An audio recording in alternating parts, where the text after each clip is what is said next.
My name is Yusi Samuel, and I'm the host of this session tonight. This is from Life Point WhatsApp community. Life Point is a platform that is known for its value building, knowledge based capacity of dispensing everything about family values. At LifePoint, we believe that everything about family is our business. And if we want to have a sane society, if we want to make tremendous progress in our lives, then it has to start from the home. And to have an interesting topic tonight, to build the power of family values, building nations from the home.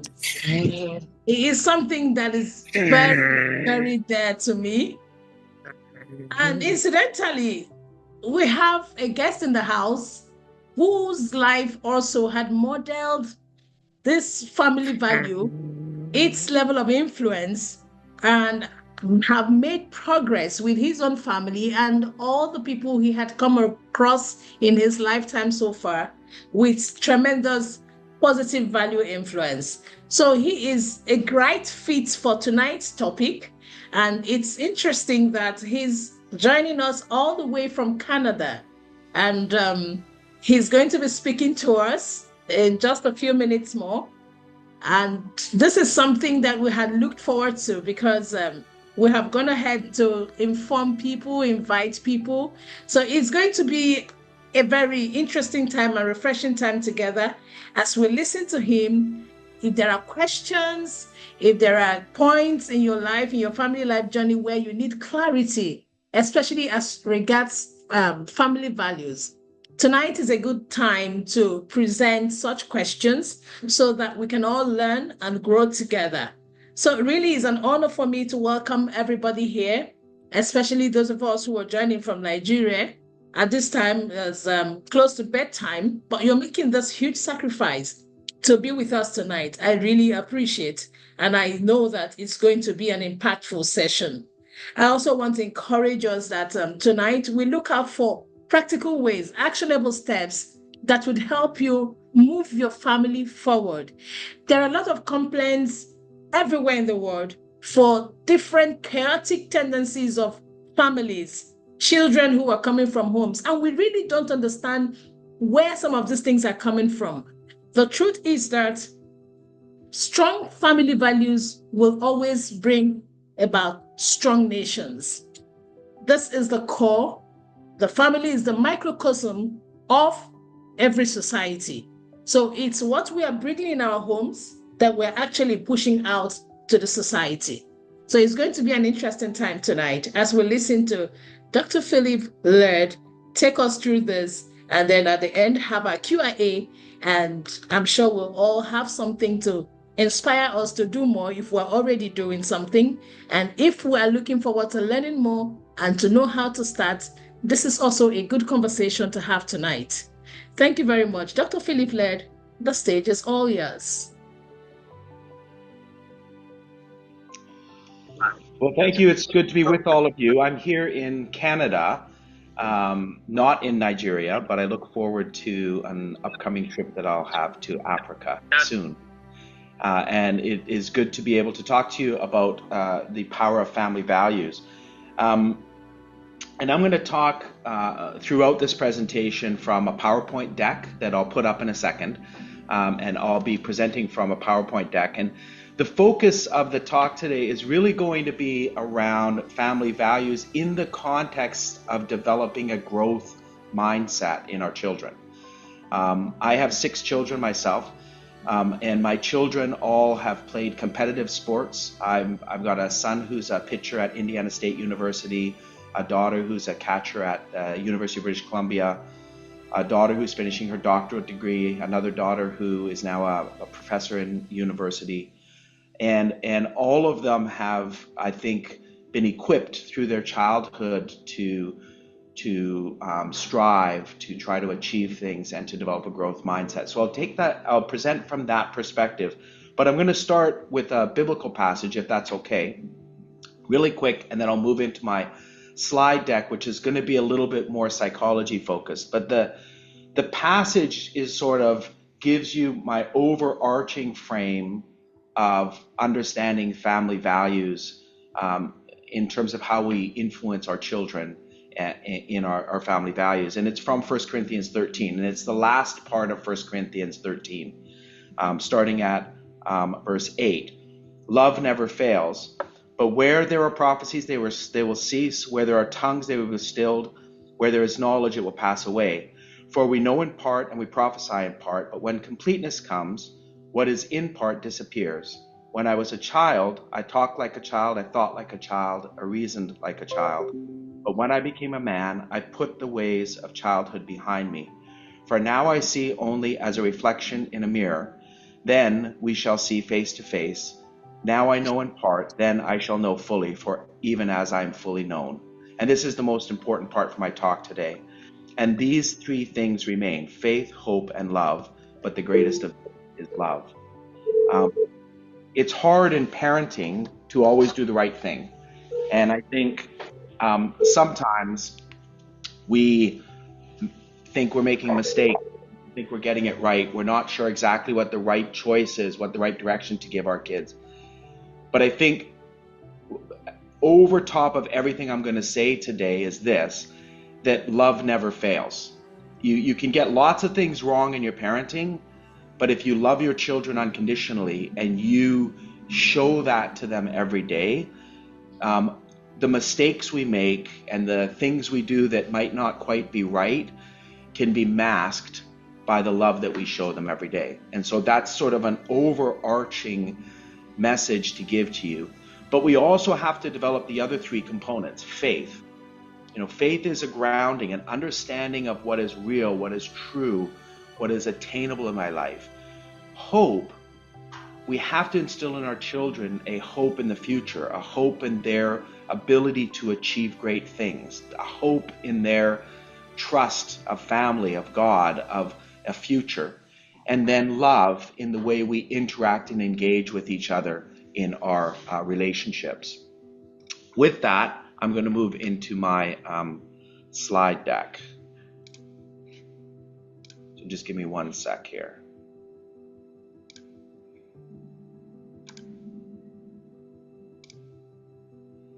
Can you all see the slides? I'm going to move you around a little bit. From my end, yes, I can. Perfect. So the topic today is fostering resilience, the role of family values in cultivating a growth mindset in children. In today's world, fostering resilience is essential for personal growth. One of the things we realized in the pandemic is that there were really two different types of people. There were people who were resilient in the pandemic, who continued to move forward and strive, and there were others who really struggled in the pandemic period. They struggled with a sense of hopelessness in the future. And we saw that shift in young people. Some young people were able to thrive through that period of time, and some really struggled. This presentation explores the role of family values in cultivating a growth mindset. And a growth mindset is really a forward-looking mindset, a mindset that strives always in the future to do things and to, what I would say, achieve greatly. And this is part of my theology. I believe God takes great joy, makes God smile when he sees his people achieving their highest potential, when he sees us striving to achieve greatly, because he created us to do amazing things with our lives, and that includes our children. Resilience is the ability we develop in our children to bounce back from challenges, to continue to strive for success in the face of failures, and that it involves adopting positively to adversity and maintaining a sense of purpose. So these are two key components. We need to equip our children to see adversity as just natural, a normal part of the process of moving forward.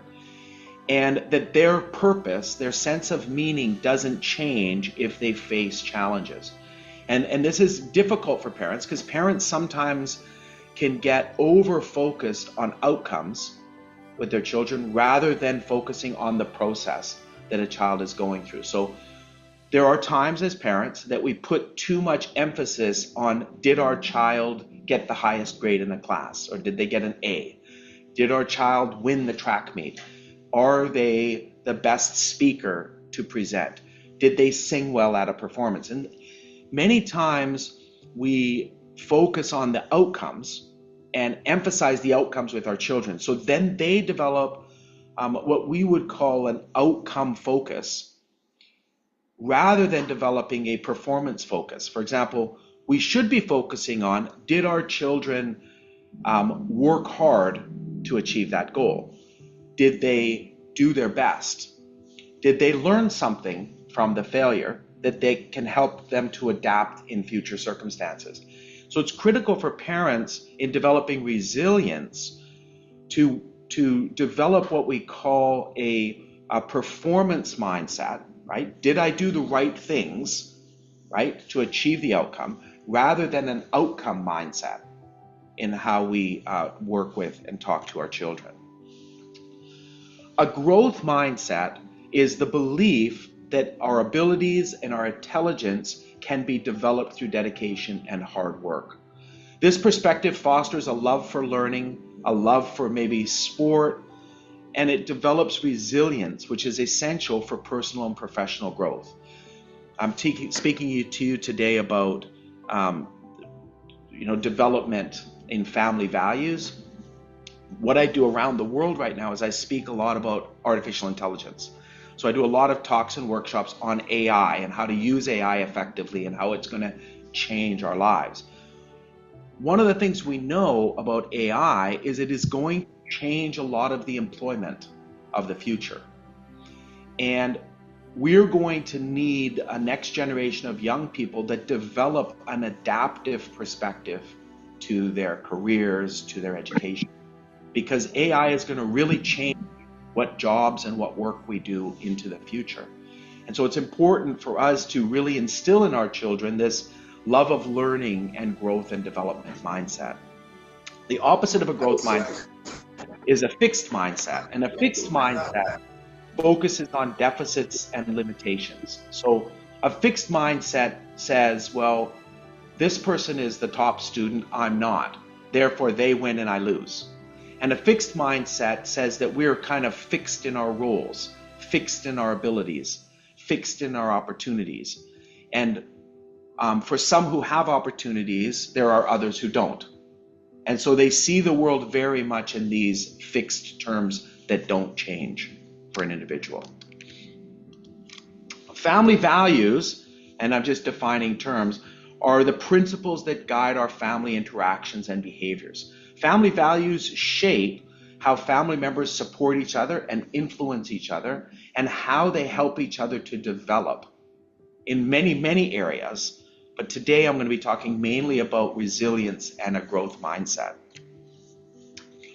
So what constitutes family culture are those values that are reinforced in the family. And it's important for me to say this, and I teach child development, so I've said this many times. Children learn far more from what we do as parents than they do from what we say.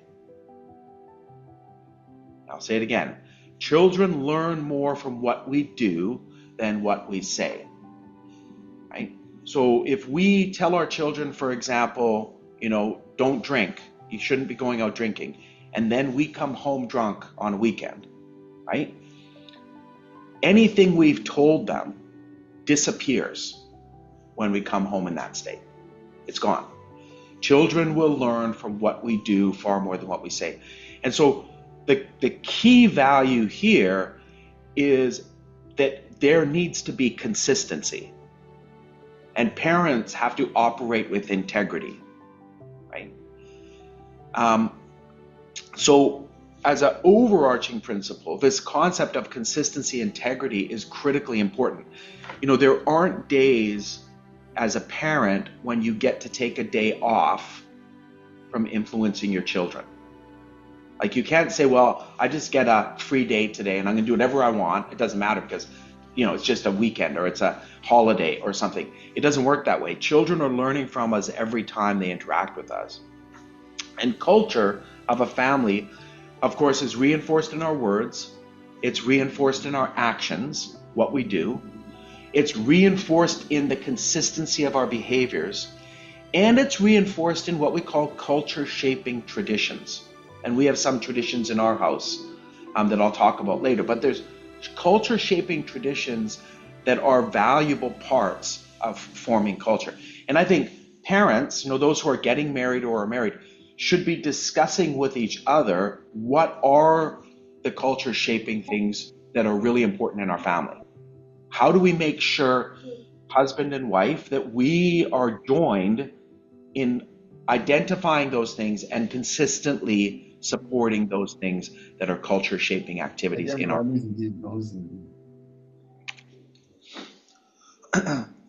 family plays a critical role in fostering resilience. I'll give you an example.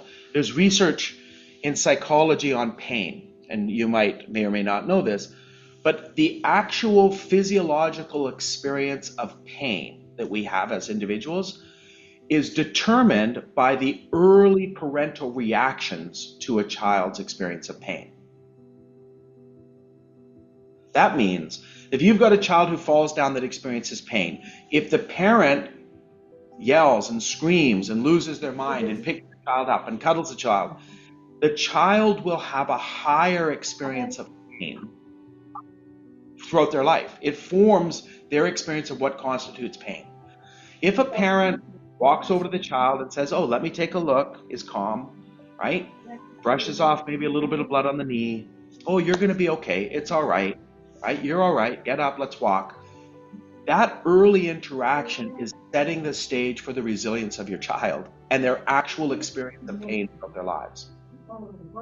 And so it's important to understand that we want to support our children, but we have to balance and react appropriately to our children in order for them to develop an understanding of this kind of thing. So supportive relationships provide a safety net during difficult times, and it enables children to develop coping strategies and maintain a positive outlook, right? So a really good example, a child falls down, the parent walks over to the child, brushes off the knee, gets some water, washes off a little bit of the blood, puts a Band-Aid on. Then what has to happen is the parent needs to allow that child to function normally, right? The parent has now functioned in what we call a secure base. In attachment theory, a secure base has two functions. A secure base provides a sort of a rock and a foundation for the individual that is a trusted base. When I have trouble, I can go to that base, they'll take care of me. But the primary purpose of a secure base is to allow children to explore the environment safely, right? The function of a secure base is not to put a wall around your child and to keep them close to you all the time and make sure they don't go anywhere and watch over everything they're doing. That's not the goal, because the goal of good parenting is not to have good children. The goal of good parenting is to develop good adults. We don't want our children to just stay children forever, dependent on their parents, right? Relying on their parents, whether it's financial reliance, whether it's relational reliance, whether it's decisional reliance on their parents. We want children who eventually can leave, form their own families, develop their own careers, be secure in their environment, and provide that secure base to their children for the next generation. So it's important for parents to develop that secure base. Sure, we want to protect our children, but we have to give them opportunities to go out, opportunities to fail, knowing we're going to be there for them when they do fail or when they have challenges. This requires open communication with parents, where we talk about thoughts and feelings and there's trust. And this is, again, coming back to that idea that I mentioned earlier, that it's not about children doing the right thing or the wrong thing. You know, of course, we always want our children to do the right things, but we all know that our children are going to explore, and sometimes they're going to make mistakes. What we want as parents is when they make mistake, when something goes wrong for them, we want to be the people they come to and talk to about it. We don't want to build so many walls that says you have to be good, you have to be perfect. I don't want to know about the bad things in your life. That when the children face their most difficult challenges, they're too afraid to talk to their parents. That's not what we want, right? You know, like I usually say a line when my children were younger. I would say a line to my children. I'd say, listen, you can go out, right, and you can explore the world. You can make mistakes. That's okay. But then I say this, but remember, there are some mistakes you only make once. I want you to avoid those ones, right? You go out with someone, you get in a car with someone who's drinking. That might be the only time you make that mistake, and that might be it, right? You have a sexual relationship with someone who is HIV positive and you don't know and you don't use protection. That's a mistake you might only make once. You know, and so I try to tell my children, sure, I want you to explore the world and I want you to understand relationships, but you really have to think about these really serious things. You need to steer clear of these things. You know, there are places you go to that are dangerous. You know, you go to a club that's a dangerous club, right? Sure, you might want to hang out with your friends, but that might not be the best place to go to because, you know, there are some places where, you know, there's violence at those clubs and it's dangerous. But children, no matter what they do, they need to experience the unconditional love of their parents. And I believe this. Whatever my children do, and this is where the love of Christ becomes critically important, right? Whatever my children do, I have to love them. I might not love what they do, and I have to be able to be bold enough to tell them when I disagree with them. I think this life choice is a bad choice. I think this is the wrong thing to do. And I'll have that open conversation with them. But I still love you. My love doesn't change because you make a decision I don't like. And parents have to love them the same. Children will make mistakes, right? And so will parents. And that's the other thing. One of the good things about saying, hey, we make mistakes and it's okay, is that's a two-way street, right?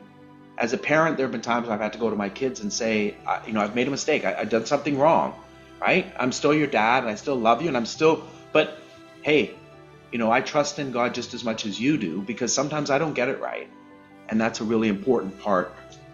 But I think what we have to do as parents is make sure that unconditional love is tied to this concept of worth, that children are created in the image of God to achieve greatly. That's what I believe. And the love that we have can't change based on the outcomes. And I'll tell you, I have a father of 6 children. This is no more important than when it comes to dealing with multiple children. All children have to see their parents loving them equally, right? And you cannot treat one different than another. That's very, very dangerous for the self-esteem of a child, to think that their parents love their brother or their sister more than they love them. I'm going to move on to something else. Attributions. Attributions are the causal explanations we make for events or outcomes. So an attribution is an explanation, and we all make attributions in our cognitive framework. In psychology, we call everyone naive psychologists. Everyone is making judgments about the things they see around them. And there are 4 main categories of attribution. Locus. Is this caused by something in me or something outside me? So it's internal or external. Stability. Is it something that will always be present, or is it only present in this particular moment of time? Efficacy, right? Do I have control over this, or is it uncontrollable, right? Like the pandemic, right? People felt low efficacy. I have no control over it, right? And that's what created a lot of trauma. Globality. Is it something that affects everything in my life, or is it just something specific to this circumstance? Now, one of the things you find with teenagers or adolescents is that they're prone to something we call catastrophic imagination. They're prone to be able to see things in the world in the biggest and worst way when they happen to them, right? So a breakup with a boyfriend or a girlfriend becomes a global issue that's uncontrollable, that's beyond their control, and it traumatizes them, right? And it's with life experience that maybe those things become less extreme for children. What I've learned is that teaching children positive attributions is really important. And here are some, like internal, right? Something bad happens. It's way more adaptive for the child to say, it's something I have, it's about me. I can change, I can work harder, I can study harder, I can practice more. Unstable, meaning it's something that can change. It's not fixed in time. Controllable, something that if I do the right things, I'm actually able to effect a future outcome, and that's better. And then specific, it's narrowly focused around one situation rather than everything in my life. Now, teaching your children these attribution patterns also relate to your own reactions of what happens in your life as a parent. Remember, children learn more from what they see than from what they hear, right? So if you're a parent who drives your car and yells at everyone else on the road, right, you're displaying an external attribution, right? You're displaying to your children that everyone around you is causing your discomfort. That's an external attribution pattern. Does that make sense? When you become overwhelmed by a conflict in your relationship and you tell your child everything is terrible, everything is going wrong, the whole world's crumbling to, because mother and father are having a fight, you're displaying this global uncontrollable attribution to your children, right? You might not want to do that, but your behavior is telling them that relationships are hard and they can destroy your whole world and everything can be terrible, and you're reinforcing an attribution pattern that may be damaging for them in terms of a growth mindset as they move forward. So we need to model a growth mindset as parents. We need to demonstrate perseverance. We need to embrace challenges. We need to remain calm under pressure, react positively to failures. And this behavior sets an example for children, teaching them that effort leads to improvement, overcoming obstacles, and leading to success, right? So parents, one of the things I've learned with 6 kids, and they all play sports, and I've told people this, when we come back for a night where all of our children had a sporting event, right? For every child who hit a home run, they play baseball. So for every child in our family who hit a home run, there was another child who struck out that day. I can't get too excited about the home run. Like, I tell them, hey, that's great, you hit a home run, but I can't have a big party for the child that hit a home run because there's another child sitting in the same car with them that's really bummed out because they struck out 3 times in the game, right? At the same time, I can't be propping up the child who struck out 3 times and dismissing the achievement of the one who hit a home run. So I have to be able to sit in between those things as a parent and bring up the one, next time you'll get it, let's go out hitting tomorrow. Let's see what we can do, tonight. We have batting cages. Let's go do something tonight to improve your hitting. The one who hit a home run, right? Hey, that's great.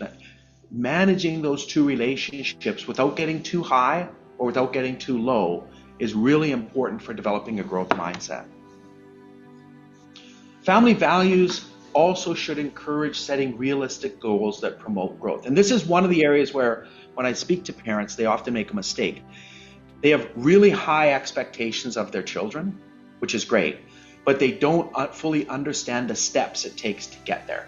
So I'm here talking about some characteristics down here you'll see in this slide: intersubjectivity, scaffolding, zones of proximal development, and deliberate practice. So bear with me because I'm getting into some terms that are psychological terms. Intersubjectivity is the ability for someone who is more developed, like an adult, to be able to come down to the appropriate level of a child. It takes practice, it takes work, But parents need to be able to simplify their communication in order to speak to children, especially young children. You have to be able to come down to their level. You can't create expectations that are beyond their capacity or understanding. Scaffolding is the ability we have to provide an appropriate amount of support at one stage of development and withdraw that support as a child gets older. That's called scaffolding, like the scaffold on the side of a building. As you build the floors up, you build a higher scaffold. So scaffolding is the process of adjusting our support for children as they develop or as their needs are there. So one child who's an exceptional athlete, say in baseball, like when I was coaching, might need a smaller scaffold than a child who's weaker in their development, who needs more support. The zone of proximal development is the area of development just outside a child's current ability. And every person, by the way, has a zone of proximal development. You all have a zone of proximal development. Your understanding is at a certain level, and outside that level is a level of development that you can move into. I have a zone of proximal development. The goal of a growth mindset is constantly be pushing into the zone of proximal development and building our personal growth and development, always. The way we do that is through deliberate practice, and deliberate practice focuses on our weaknesses and strengthening those weaknesses, focusing on the things that we have a difficult time with so that we can move to the next level of our development. And I'll show you a slide here that explains this. So the ZPD down here is the zone of proximal development. The task someone can complete independently is here. This is their current level of development. Just outside is a zone of proximal development, tasks that the child can complete with help. Outside that are the tasks they're unable to complete. One of the difficulties that parents and teachers often get into is that they want their children to achieve greatly so much that they're saying, I want you out here. I want to see this great thing. I want to see you play the piano like this. But they don't realize that you have to go from here to here to here. You have to get development from stage to stage to stage, and that's scaffolding. And so if children constantly have parents with expectations way out here that are too broad, you develop what we call in psychology learned helplessness.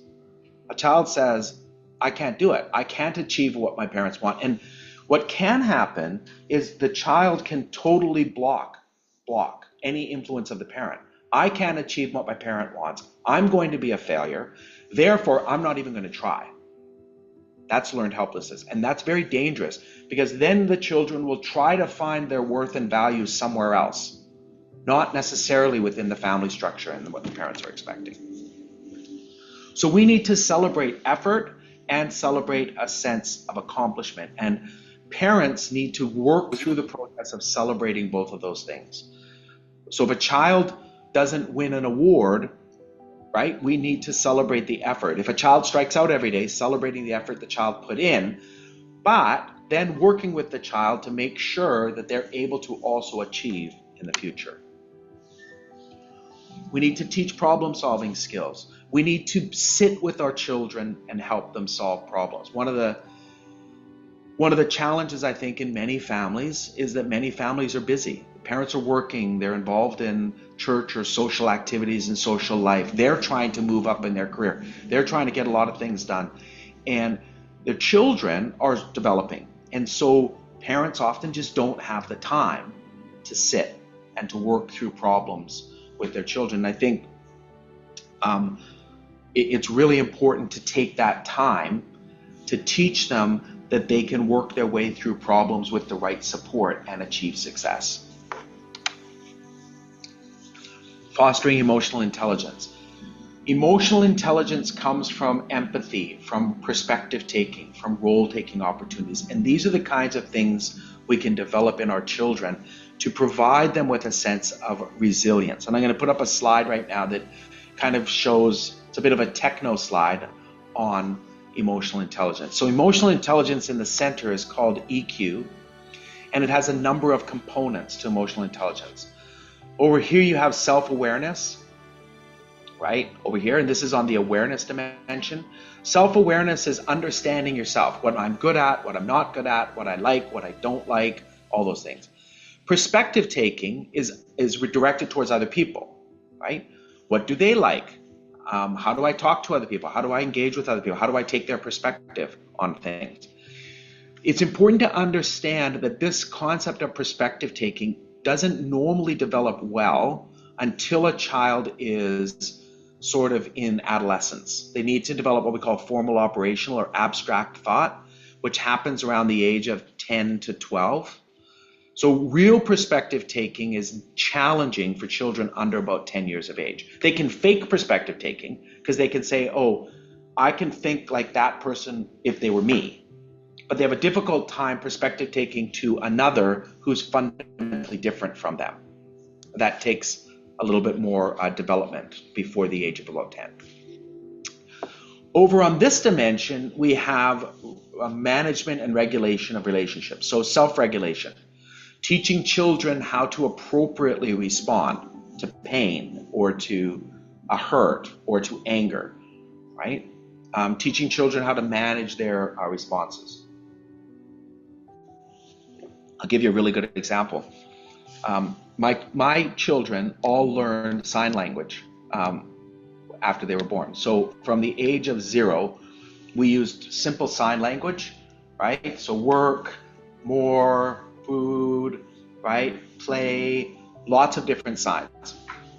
The reason we taught our children sign language is because I know as a psychologist, and my wife is a social worker, that the gap between receptive language and expressive language is about 6 months.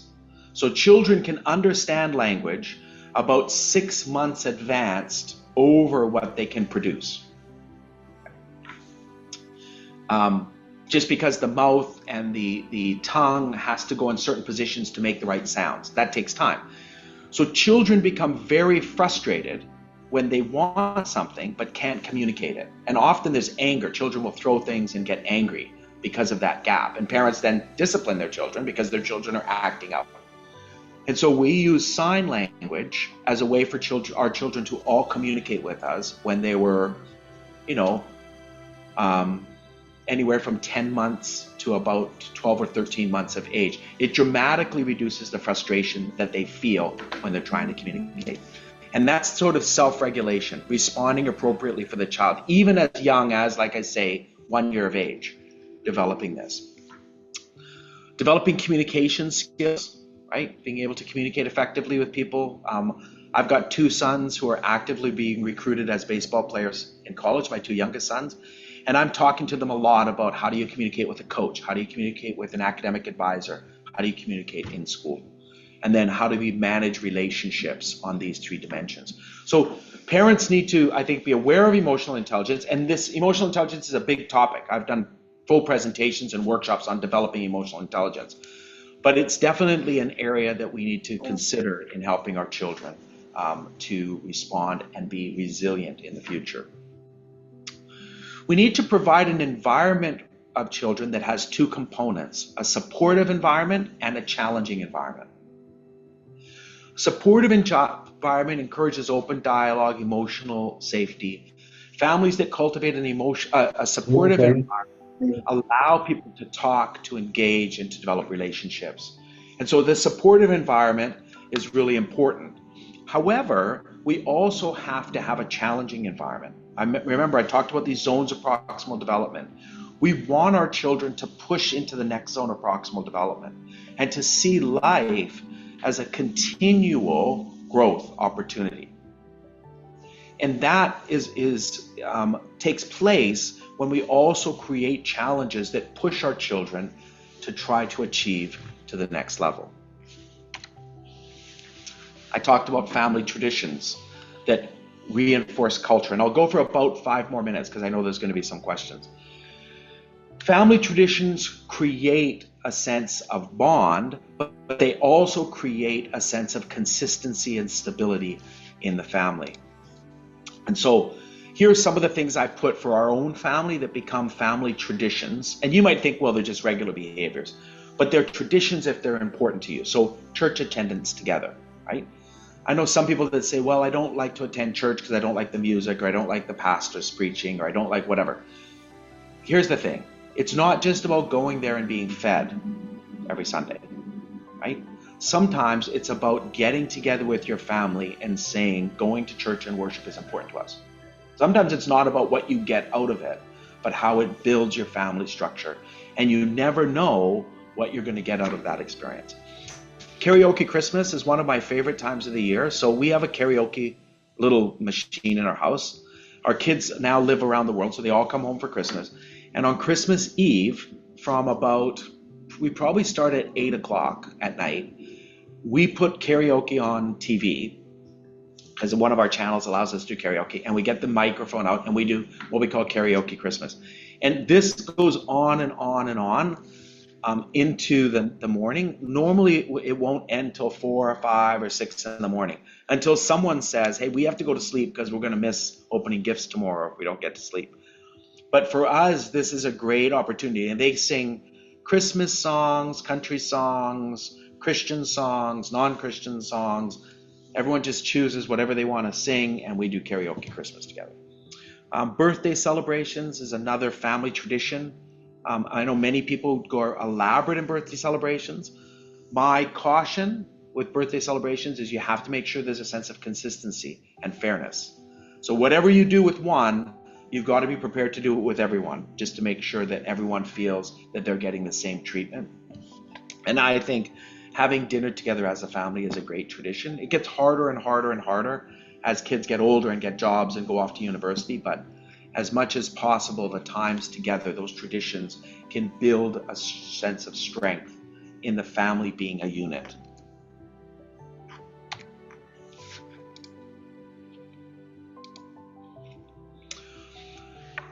So facing challenges as a family together fosters unity and resilience. There are some difficulties, and every family has their stories of challenges. We have some of road trips where vehicles broke down and we were stuck on the side of the road, and we all had to be, shuttled in a tow truck to different locations.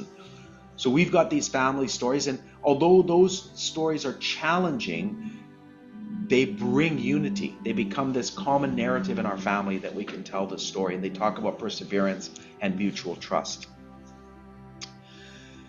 And while support is vital, and as I've mentioned before, we also have to encourage the independence of our children. We want our children to be self-reliant and confident. We want them to feel that they can walk through any door with confidence and to be successful.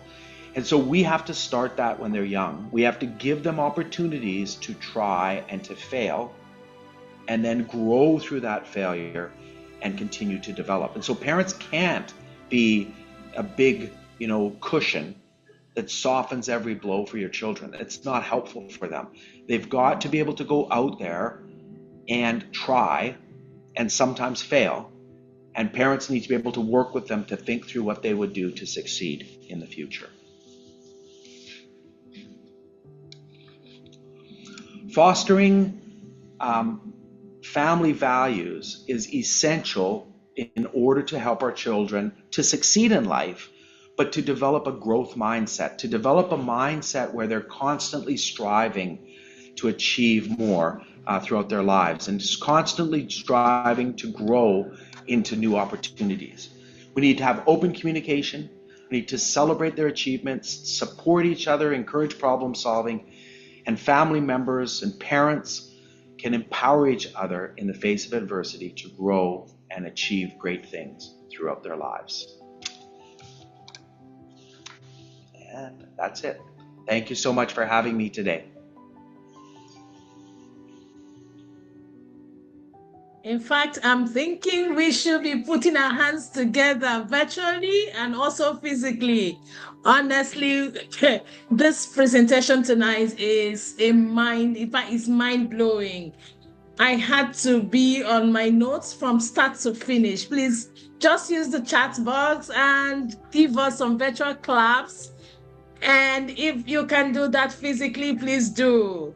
This is nothing short of an excellent performance. Thank you so much, Dr. Pillard. This is beautiful. This is beautiful. Oh Thank my you. Thank you. God. So many light bulb moments, so many touch points for a lot of us. And this is what a presentation should be when you are in an impactful conversation. Thank you, thank you, thank you. This Thanks. is awesome. I know that there are questions, and two ways we're going to use to do this. Oh, I think you should also look at the chat box, Dr. Phil. All of us are saying thank you, thumbs up. Beautiful presentation. So if Thanks. you have a question, this is a good time. You would use a raise if you want to unmute to ask the question yourself. If not, you can send the question to me, or use or put it down straight on the chat box so that he can see it directly. Although I have a few questions here, but it's been nice to have much more now that you sat in from start to finish. I'm sure that so many things had uh, ran through your mind from this presentation. So it would be nice if you can also uh, bring up your question in your context, the way it's touching you. Okay. While we are still at the on the appreciation mood for this presentation by Dr. Led, I think it's a good time to ask this question because I know we we don't have so much time, but here is the question, the first question we go. So this person wants to know, he said the question was more at the time when you were talking about scaffolding, I think so, yes. He said he needs a little clarity on that scaffolding, and that you should try to make it a lot more practical, how a parent could utilize that element of scaffolding in parenting. Yeah, that's a good question, and it depends a little bit on the area of scaffolding. So, like for example, if you were, I'll give you an example, if you had a child who was, let's say, a 5-year-old child who got into a fight in school, and they got into a fight with another child in school, 5 years old, and they might come home and the parent might say, no, don't fight, keep your hands to yourself. And then the child would say something like, well, this person did this and said this to me and made me angry. Now, the scaffolding part is that we have to now engage in intersubjectivity. So we have to come down to the level of our child.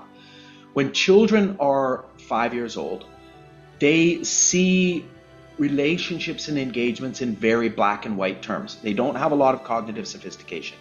So someone takes my toy, I fight to get my toy back. Does that make sense? So they don't have a deep level of cognitive sophistication. So if you say to them, no, just don't fight, you've left your child in a conflict situation because they took my toy or they took my pencil, they took my thing. I have no means to get it back, and you're telling me not to fight. Does that make sense? So you have to now provide a reasonable solution. You have to come down to their level. Well, maybe you should talk to the teacher is a scaffolding moment, right? Not just don't fight. Maybe you should, do you think, is that person your friend? Yes. Well, if you ask them, would they give it back? Yeah, they probably would. Well, maybe you should ask them. Do you have something you could trade with them? See, at 5 years old, they see things again in very black and white terms. So maybe if I want that back, I can trade something with them to get it back. Teaching them those kinds of skills are better than just saying, well, don't fight, right? Because don't fight removes what they're using to try and meet some kind of objective. Right? But you have to now get to their level to understand why that's the objective, if that makes sense. Mm. So that's an example of scaffolding for a young child. And that's going to change as they get older in terms of scaffolding relationships. Beautiful. Thank you very much. I'm sure that was quite clear to the person. So we have a hand up for a question, I guess. Please unmute and ask your question. Thank you, Vicky. Thank you very much, Dr. Phil. My question will be about trying to form family values around adult children when you still want them to be able to express themselves. For example, you've been going to church with them over the years, and then at a certain time they feel like they'll prefer to go to some other congregation where they are able to meet with their colleagues, friends who are of the same, age, and have the same goals, objectives, whilst yours is more like this is what we are doing together. Because it made particular sense to me about going to, church together, for example. But these are adult children. You still want them to serve God, but you don't want to alienate them. You want them to be able to express themselves. I don't know if my question is No. that would be. It's a really good question, and I think like today, my children almost all of them attend different churches. Now, one's doing her doctorate in the UK. She's in Birmingham, so she attends a service there. And my two daughters who are in BC attend different services, and my youngest boys who are with me attend with my wife and me. There's ways of dealing with this. I think one way is to talk to them about why they want to attend another church. And probably it's because the group there is their age. They're probably at a stage where they're looking at relationships, boyfriend, girlfriend relationships, marriage relationships. They're starting to get interested in, and there is probably more opportunity, we'll call it, in that environment maybe than in the family church. And that's a good thing. Like, we want our young people to be meeting good Christian kids in our neighborhoods, I think, rather than finding potential boyfriends and girlfriends in other places that may not be ideal. I think there are ways of dealing with it. I think you can explain to your adult children, listen, it's important for me, for us as your parents, to attend church with you. That makes us feel good, right? Are you willing to come to church with us as a family once a month? We're happy for you to go to your church, but would you come with us as a family once a month? You can choose which day it is, but that's something that is meaningful for us. Because I think as they get older, as children get older and becomes adults, like when they're young, it's all about the children, doing things for them. As they get older, things start to balance out, and it starts to become where what parents want and what's good for them and makes them feel good also becomes important. It's not just about the children getting their needs met. And I think it's fair for a parent of adult children to say, this is important to us. We would like to go to church with you and have that experience as long as we can, because we know there's going to come a time where you'll have your own family and you'll be out, and we want to cherish this time with you, and it means something to us. I think that's a way of approaching that with your adult children. At the same time, they are becoming independent, and it's a blessing. Trust me, I know lots of Christian parents that would love their children just to be going to church. It's a blessing for them to desire to worship with Christian young people. So, Thank you very much. I think that was beautifully handled. So in the family life space, that's also what we talk about, preferences, values versus preferences. So we say at every point in time as a parent, let your values be higher than the preference. Now, the value there is spirituality. You are raising the children to be spiritual people. Now, the preference will now be the choices available, the options available to them in wherever place they find themselves. So the strong thing there is that they still have the willingness to worship. They still have the willingness to serve God. While it may not be in the traditional family church, but they still have that desire, which is what you have emphasized. So it's a beautiful thing to have them still keeping the values while trying to make the options available, choose from the options available to them per time. So just to add to what you have said to that question. So someone is asking that how do you teach children to manage their responses? You mentioned that, I think, at the time when you were talking about, is that zone of proximal development? I'm not sure, around that area. How do you teach children to manage their responses without more like shutting them down or making them have some issues with their self-esteem? You know, when someone wants to be expressive and all the time, especially for those of us from the African continent, they always say, shut up, you talk too much, do this, do that. How do you now teach a child to manage his or her responses, especially as a young child growing up? I don't know if I'm clear. Yeah. Okay. Yeah, it's a good question, and it's a hard question to answer because each child is different. So there are children you would like to speak up more, and there are children you would like to speak less. Like so it's I've got my youngest son who has lots of siblings that are older than him, and he's just quiet.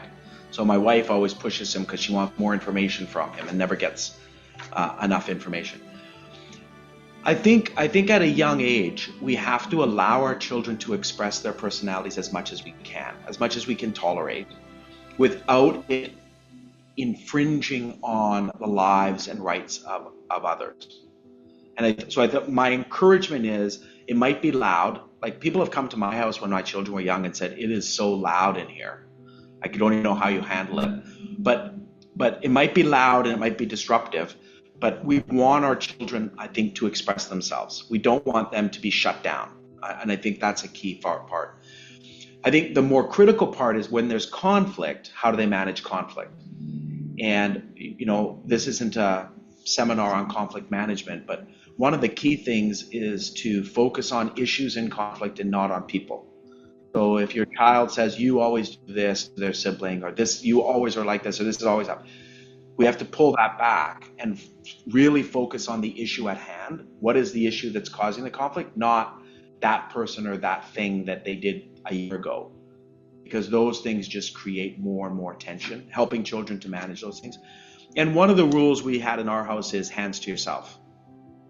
Simple rule that you can't hit each other. You can get angry, you can get upset, but we don't allow our children, when they were small, to slap themselves or hit themselves or fight. And we really did have a rule that your hands have to stay to yourself. And we also taught our children a certain thing that's called checking yourself from a very young age. And checking yourself is where your emotions are overwhelming to you. And we'll say, okay, we think you have to check yourself. My son, Zach, you have to check yourself, which is to step out of the situation for a minute, assess why am I feeling this way? What's going on? And if you can't explain why you feel that way, you can't come back into the situation again. So checking yourself is an opportunity to step out of conflict or tension. Go mentally through, why do I feel this way? And then be able to come back into that situation and express it. So we used that language when our kids were young, and it worked quite well, just to minimize physical interactions and fights with our kids. Now, we did not have a perfect home, and there were times where our kids got in fights. So I'm giving you the ideal.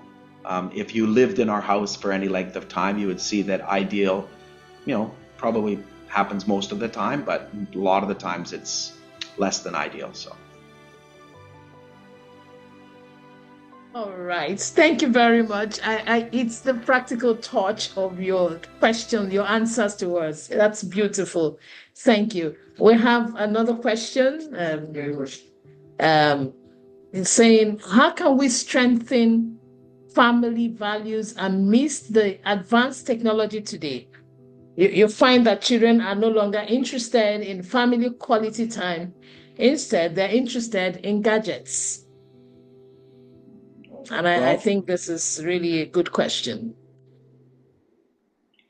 Well, you well you might be surprised at my response. I I spend a lot of time on gadgets, and I go to my children and I say, "Hey, I discovered this. I found this. Have you tried this?" In fact, I'm the one that comes with new AI tools and explains how they work and teaches them how they operate and work. I think for me, what I've done is I've used an approach that says, here's the thing. You cannot take something away from someone, whether it's a child or whether it's a prisoner, a convict. You can't take something away from someone without replacing it with something else. So if you say to your children, don't play video games, right? That's a poor command for your children. If you say don't play video games, you need to then supply them with an alternative, right? That you're going to engage in with them. So you can't say don't play video games and then leave your children sitting there with nothing to do. You have to be prepared to invest the time in them. So if you say don't play video games, hey, we're going to go out to this place and play a game or throw a football around or play football in a field, or you have to give them something to replace it. Even if it's singing songs or karaoke Christmas. Do you want to do some karaoke?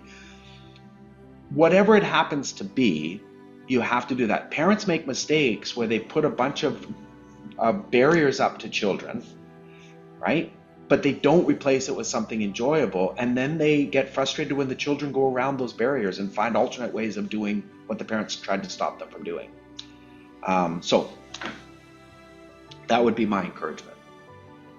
Thank you. Thank you so much. I think we just have one more question before we close tonight. And that's a question from Nee. Someone is saying, question, please. Nee, are you still there to ask your question? Okay, thank you very much. Yeah. Okay, quick one. I will take us back a bit from when he talked about parent expectation from their kids.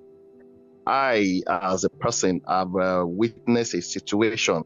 It could be at times look helpless when parents set a standard, for their kids, and it seems like it's not the way the expectation, they expect. So, and you mentioned about how parents should go about handling the situation, because that it could look helpless. Because I've seen a situation where a parent have withdraw, his own kid out of school because he's not in the fourth, fifth position in the class. So, and I'm more curious about the way parents should handle, this situation. I would like it help us to be more elaborate. If you can just go back to that and give and explain more further. Thank you. Yeah, I'm not sure I fully understood the question, but I'll take my best attempt at it. You mentioned a parent who took a child out of a classroom because the child didn't achieve at the highest level. I'm assuming moved schools or put them in a different environment. Does that sound right? Yes. Yeah, exactly. Yeah. I think what you're teaching the child, rather than to push through obstacles, you're teaching them that when there's an obstacle, right? First of all, you blame someone else. So we talked about attribution. You're blaming the school for the obstacle. It's unfair, it's unjust, something's not happening, right? Remove the child. The child doesn't work through the challenge, right? Doesn't strive to be better. And you now put the child in an alternate situation where maybe they are the top child in the classroom or whatever it happens to be. You're effectively reinforcing in the child the kinds of attributions that I would say are challenging and negative attributions in the child, right? You're saying that rather than try to work through problems, right, or obstacles, you just avoid them. There's an example that many of you have probably heard. You probably know who Michael Jackson is, or Michael Jordan, basketball star. Michael Jordan, Chicago Bulls basketball star. But most of you will know that he didn't make his high school team the first time. He didn't.